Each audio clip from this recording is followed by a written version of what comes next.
தனி அன்னதானம், தனி அன்னதானம்.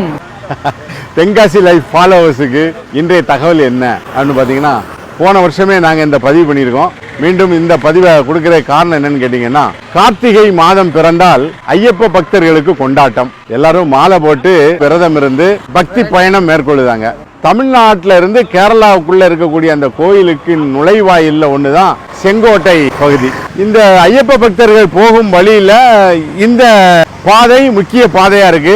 ரெண்டாவது, ஐயப்ப பக்தர்கள் இனி ஒரு விரும்ப காரணம் என்னன்னு கேட்டீங்கன்னா, இந்த வழியாக செல்கின்ற போது அச்சன் கோயில் ஐயப்பனையும், ஆரியங்காவு ஐயப்பனையும், அப்புறம் குளத்துப்புழ ஐயப்பனையும் பார்த்து செல்வதற்கான வாய்ப்பு இந்த தடத்துல கிடைக்கும். அதோடு சுற்றுலா தலமான குற்றாலமும் இருக்கு. குற்றாலம் கோயில்களையும் பார்த்து, தென்காசி கோவிலையும் பார்த்து அந்த பயணம், புனித பயணத்தை இனிய பயணமாக மாற்றுறாங்க. மகிழ்ச்சி. இந்த செங்கோட்டையில நிறைய செல்வந்தர்கள் இருக்காங்க.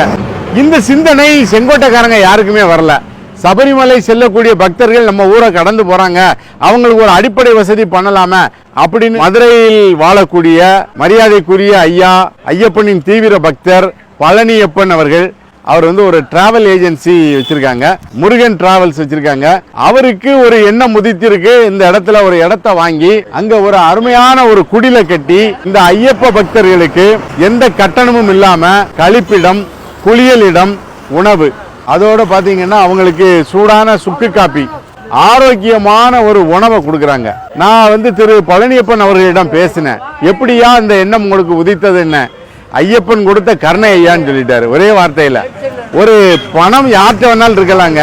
யாத்திரை செல்லக்கூடிய ஐயப்ப பக்தர்களுக்கு எந்த கட்டணமும் இல்லாம அன்பான உபசரிப்போட 10 ஸ்டாஃப், ஒரு மேனேஜர், 4 குக்கு, மெயின்டெனன்ஸ், கிளீனிங், இப்படி பார்த்தீங்கன்னா நிறைய வகையான இங்கே ரொம்ப சுத்தமாக ஆரோக்கியமான ஒரு உணவை கொடுக்காங்க. அந்த உணவில் கூட யாத்திரையில் உணவருந்துவதற்கு எப்படி உணவு கொடுக்கணும் அப்படின்னு கூழ் உணவாகவே கொடுக்காங்க. ஆனால் அது ஒரு சக்தி மிகுந்தது. ரெண்டாவது பார்த்தீங்கன்னா சுற்றுலா தலங்கள் நான் பார்த்துருக்கேன். ஊட்டி, கொடைக்கானல், ஏற்காடு போகும்போதெல்லாம் நிறைய ஹோட்டல்ஸில் நிறைய ஸ்டாஃப் போட்டு கையை மறித்து சாப்பிடுவாங்க ஹோட்டல்பாங்க. இங்கேயும் அதே மாதிரி நடக்கு. ஐயப்ப பக்தர்களை உங்களுக்கான ஆரோக்கியமான உணவு இருக்கு, கழிப்பிடம் இருக்கு, தண்ணீர் இருக்கு, வாங்கன்னு ஒரு ஸ்டாஃபே நின்று சொல்றாரு. அப்படித்தானே? திரு பழனியப்பன் அவர்களுடைய உயர்ந்த எண்ணத்தை பார்த்தீங்களா? இந்த லொக்கேஷன் பார்த்தீங்கன்னா ஹைவேல மெயின்லே இருக்கு. செங்கோட்டையில இருந்து கேரளாவுக்கு செல்லும் பாதை, செங்கோட்டை ஃபாரஸ்ட் செக் போஸ்ட்னு சொல்லுவாங்க. அது கரெக்டாக 3 கிலோமீட்டர்ல லெஃப்ட் சைடு புளியரை போறதுக்கு முன்னாடி கட்டளை குறிப்பை ஒட்டி இருக்கக்கூடிய இந்த திரு பழனியப்பன் அவர்களுடைய ஐயப்ப பக்தர்களுக்கான சேவை நிலையம். ஸோ பழனியப்பன் போன்றவர்களை வாழ்த்துவோம். அவர்களை போன்றவர்கள் உருவாக வேண்டுங்கிறது தான் நாங்கள் ஆண்டுதோறும் இந்த பதிவை கொடுத்துக்கிட்டே இருக்கோம். எனக்குமே இது 2வது வாய்ப்பாயிருச்சு. கடந்த ஆண்டு 2023 பதிஞ்சோம். அப்போ பழனியப்பன் அவர்கள்ட்ட நாங்கள் அலைபேசியில் பேசும்போது, ஐயா ரொம்ப மகிழ்ச்சியாக இருக்குயா, நீங்கள் பதிவு பண்ணீங்க, நான் விளம்பரத்தை விரும்பலை, ஆனால் நீங்கள் ஒரு நல்ல காரியத்தை வெளியே சொல்லி நிறைய பேர் என்ன வாழ்த்துனாங்க அப்படின்னு சொல்லிட்டு அடுத்தடுத்த ஆண்டுகளில் அவர் என்ன பண்றாரு, இன்னும் இம்ப்ரூவ் பண்றாரு. இந்த தேசிய நெடுஞ்சாலைத்துறை போக்குவரத்தை சரி பண்றதுக்கு தடுப்பு சுவர்கள் வச்சிருக்காங்க. அப்போ இங்க வண்டி நிறுத்துறதுல கொஞ்சம் சிரமம்.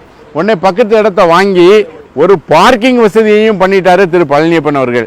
ஐயப்ப பக்தருடைய வாகனத்தை நம்ம இடத்துக்குள்ள கொண்டு போய் விட்டு அவங்க சௌகரியமா போனோம் அப்படின்னு நினைக்கிற ஒரு நல்ல உள்ளம் படைத்தவரை வாழ்த்துங்களேன்.